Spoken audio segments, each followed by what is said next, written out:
விஜயின் முதல் மக்கள் சந்திப்பு பயணம் என்ன உரையாற்ற இருக்கிறார் என்பதை காண்பதற்காக தமிழ்நாடு முழுவதுமிருந்து தொண்டர்கள் திருச்சியில் குவிந்திருக்கிறார்கள். அவர் திருச்சி மரக்கடை பகுதியில் முதலாவதாக 10:35 மணி அளவில் உரையாற்றுவதாக இருந்தது. அடுத்ததாக 3 மாவட்டங்களுக்கு இன்றைய தினத்தில் பயண திட்டம் இருந்தது. திருச்சி, பெரம்பலூர் மற்றும் அரியலூர் ஆகிய 3 மாவட்டங்கள். ஆனால் இன்னும் முதல் பகுதியான மரக்கடை பகுதியையே இன்னும் விஜயின் பிரச்சார வாகனம் வந்தடையவில்லை. ஆமை வேகத்தில் ஊர்ந்து வந்து கொண்டிருக்கிறது விஜயின் பிரச்சார வாகனம். வழிநெடுக தொண்டர்கள் குழுமி இருக்கிறார்கள். ஷேக் அப்துல்லா, இப்போ 10:35 திட்டமாக இருந்தது. இப்போ தொண்டர்கள் வழிநெடுக சூழ்ந்திருக்கிற காரணத்தால அந்த வாகனத்தால நகரவே முடியாத ஒரு சூழல்ல மரக்கடை பகுதிக்கு வந்தடைய இந்த வேகத்துல வந்தா எவ்வளவு நேரம், அந்த கணிப்பு என்னவாக இருக்கு?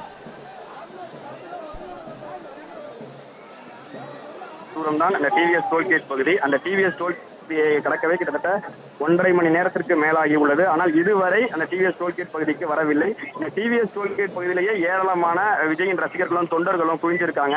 அந்த தொண்டர்களை கடந்து அவர் செல்ல வேண்டும் என்றால் இந்த பகுதியை கடக்க வேண்டும் என்றாலே ஒரு 1/2 மணி நேரம் ஆகிவிடும். அதற்கு பிறகுதான் அவர் தலைமை தபால் நிலையம், மேலப்புதூர், அதே போல பாலக்கரை தாண்டிதான் மரக்கடை பகுதிக்கு சென்று அங்கு உள்ள எம்ஜிஆர் சிலைக்கு முன்புதான் அவர் முதல் முறையாக மக்களை சந்தித்து தேர்தல் பரப்புரையில் ஈடுபட உள்ளாரு.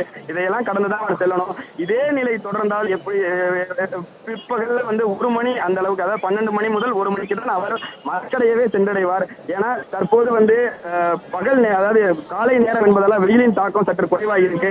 இன்னும் நேரமாக வெயிலின் தாக்கம் அதிகரிக்கும். அப்படி அதிகரித்தா இங்கு இருக்கக்கூடிய அவருடைய ரசிகர்கள் தொண்டர்கள், அதே போல இந்த அதாவது திருச்சி பகுதியை சேர்ந்த விஜயின் ரசிகர்கள் கூர்ந்திருக்காங்க. அவங்க வெயிலால் பாதிக்கப்படக்கூடிய நிலை இருக்கும். ஏன்னா விஜயுடைய பிரச்சார வாகனம் விமான நிலையத்திலிருந்து வரக்கூடிய நிலையில அங்கே கூடியிருக்கக்கூடிய கட்சி நிர்வாகிகளையோ கட்சியுடைய தொண்டர்களையோ அதே போல அவருடைய ரசிகர்களையோ முறைப்படுத்துவதற்கு ஒரு ஒழுங்கான ஆட்களை கட்சி நிர்வாகிகளை நியமிக்கல. ஏன்னா ஒவ்வொரு கட்சிக்கும் கூட்டம் கூடனா அதை முறைப்படுத்துறதுக்கும் நெறிப்படுத்துறதுக்கும் அவங்களை ஒழுங்குபடுத்துறதுக்கும் ஆட்களை நியமித்திருப்பாங்க.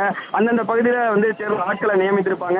இங்கு சிலரை ஒவ்வொரு பிரச்சார பயணத்திற்கும் சில பேரை சொற்ப அளவிலான நிர்வாகிகளை நியமித்திருந்தாலும் ஆனா அவர்களால இந்த கூட்டத்தை கட்டுப்படுத்தவோ ஒரு ஆலோசனையை கூறவோ கூட்டத்தை ஒழுங்குபடுத்தவோ முடியல. கூட்டத்தை ஒழுங்குபடுத்தாதனாலதான் இப்ப விஜயுடைய பிரச்சாரம் தாமதமாவதற்கு காரணமாக இருக்கு.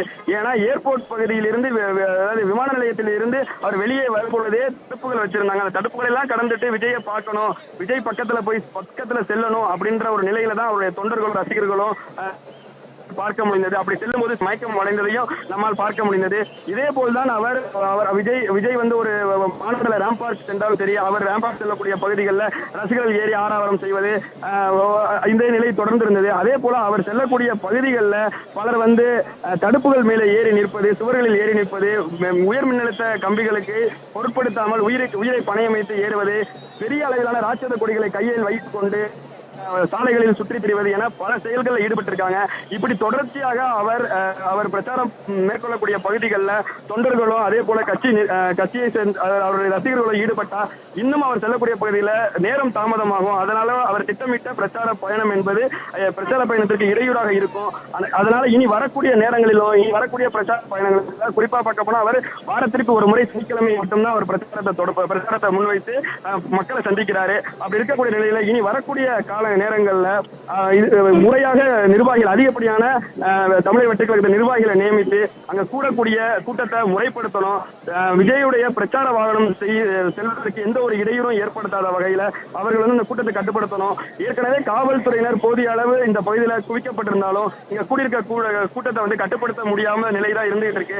அவர்கள் வாகனங்கள் ஓட்டிகளுக்கு எந்த ஒரு இடையூறு ஏற்படுத்தாத வண்ணம் போக்குவரத்தை சரி செஞ்சுட்டு இருக்காங்க. இருப்பினும் இங்க கூடியிருக்கக்கூடிய கூட்டங்கள் ஒரு சில காவல்துறை சொல்வதை கூட கேட்காத நிலையில விஜயை பார்க்கணுன்றதுனால அவர் வாகனத்தின் முன்பு செல்வது, அவர் வாகனத்தை சூழ்ந்து கொள்வது, குடைகளை வைத்துக் கொண்டு அவர் வாகனம் வரும் வழியில் இருப்பது என பல்வேறு இடையூறுகளை ஏற்படுத்தியிருக்காங்க. அந்த இடையூறுனாலதான் இன்னும் முதல் கட்டமான அந்த திருச்சியுடைய முதல் பகுதியான டிவிஎஸ் டோல்கேட் பகுதியவே அவருடைய பிரச்சார வாகனம் செல்லல. இதே நிலை தொடர்ந்தால் பிற்பகல் 1 மணி அந்த ஒரு 12:30 மணி முதல் 1 மணிக்கு தான் அவருடைய முதற்கட்ட பிரச்சாரம் மரக்கடை பகுதியில் தொடங்கும். இதே நிலை தொடர்ந்தால் பலர் பாதிக்கக்கூடிய நிலை இருக்கும். ஏன்னா போக்குவரத்தை மாற்றம் செஞ்சிருக்காங்க. ஏற்கனவே வியாபாரிகள், கூலி தொழிலாளிகள், பேருந்துகளில் அவசர தேவைக்காக செல்லக்கூடிய பயணிகள் என பாதிக்கப்பட்டு வரக்கூடிய நிலை. இன்னும் நேரமாக இந்த பாதிக்கக்கூடிய நபர்களுடைய எண்ணிக்கை அதிகரிக்கும். அதனால இனிமே வரக்கூடிய நேரங்களிலாவது தமிழக வெற்றி கழகத்துடைய நிர்வாகிகள் முழுமையாக இதுல ஈடுபட்டு இந்த கூடக்கூடிய கூட்டத்தையும் அதே போல விஜயோடைய பிரச்சாரம் வரக்கூடிய வழிகளையும் முறைப்படுத்தணும், சரிப்படுத்தணுங்கிறது அனைவருடைய எதிர்பார்ப்பாகவும் இருக்கு. விஜயின் பிரச்சார பயணத்தின் நேரமானது மாறி இருக்கிறது.